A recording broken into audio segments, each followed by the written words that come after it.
دنیا کے اندر کچھ لوگوں پر مشکلات آتی ہیں، جب کوئی آدمی مشکل میں ہوتا ہے تو کچھ لوگ اس کا فائدہ بھی اٹھانا شروع کر دیتے ہیں۔ شاید دنیا میں اتنا سخت گیر آدمی کوئی نہ ہو، شاید دنیا کے اندر اتنا شقی القلب شخص کوئی نہ ہو کہ جو کسی کی مجبوری کا فائدہ اٹھانے لگے، جو کسی کی تکلیف کا فائدہ اٹھانے لگے۔ جنہیں آتا نہیں دنیا میں کوئی فن تم ہو، اور بیچ کھاتے ہیں جو بزرگوں کا کفن تم ہو۔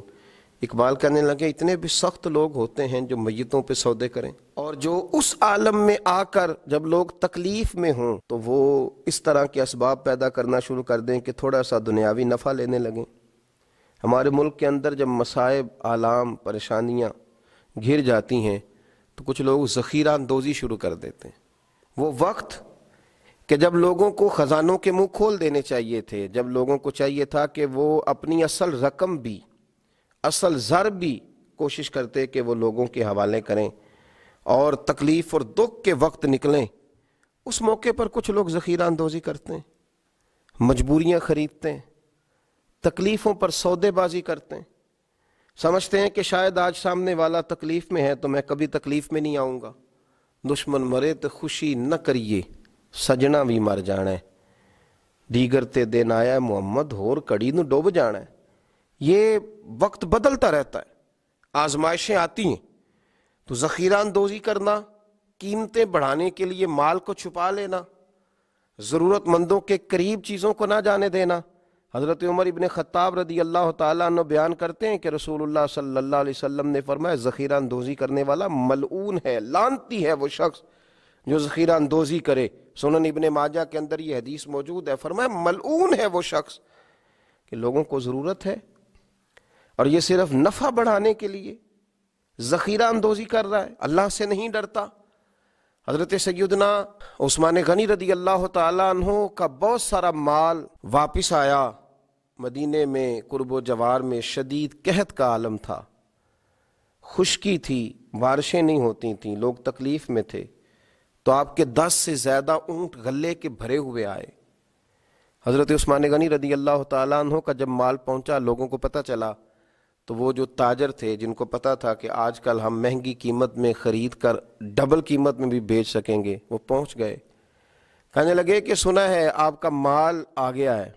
آپ کو پتہ ہے نا ہمارے ہاں بلیک میں چیزیں خرید کے پھر بلیک میں بیچنی شروع کر دی جاتی ہیں۔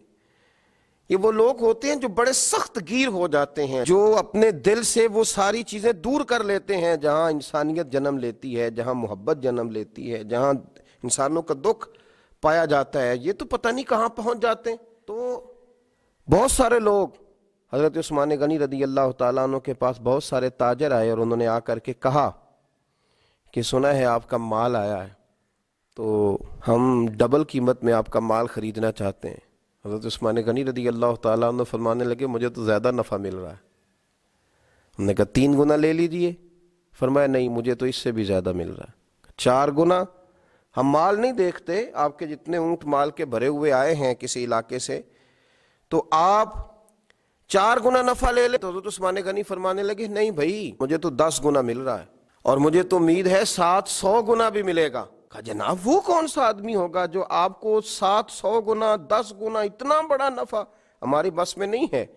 حضرت عثمان غنی سے وہ لوگ کہنے لگے آپ تو بڑی دور ہی نکل گئے ہیں، اب تو لمبا ہاتھ مارنے کے چکر میں ہیں۔ جناب عثمان غنی فرمانے لگے تم جاؤ۔ لوگ چلے گئے۔ شرم و حیا کے اس پیکر نے، میرے نبی پاک علیہ السلام کے تربیت یافتہ اس تاجر نے، یہ بھی مالدار تھے، انہیں بھی نفع کمانا آتا تھا، یہ بھی مارکیٹ میں رہتے تھے، ان کو بھی پتہ تھا کہ آج ہی تو لوگ الجھے ہوئے ہیں، آج ہی تو لوگوں کی مجبوریاں خریدی جا سکتی ہیں۔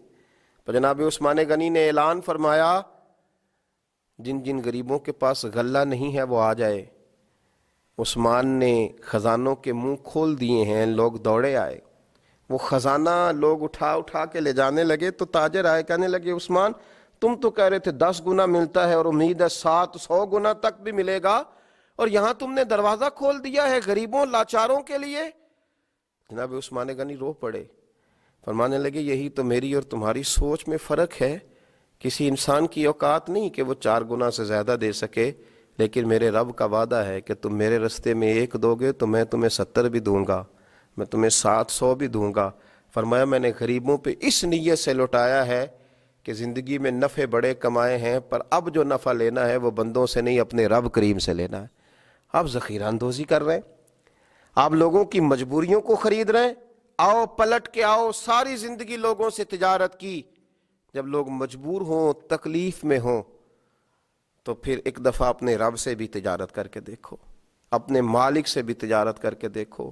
اور جو رب سے تجارت کرتا ہے اسے پھر صرف دنیا کا نفع نہیں ملتا، اللہ اسے دین، دنیا اور آخرت کے نفع عطا فرمایا کرتا ہے۔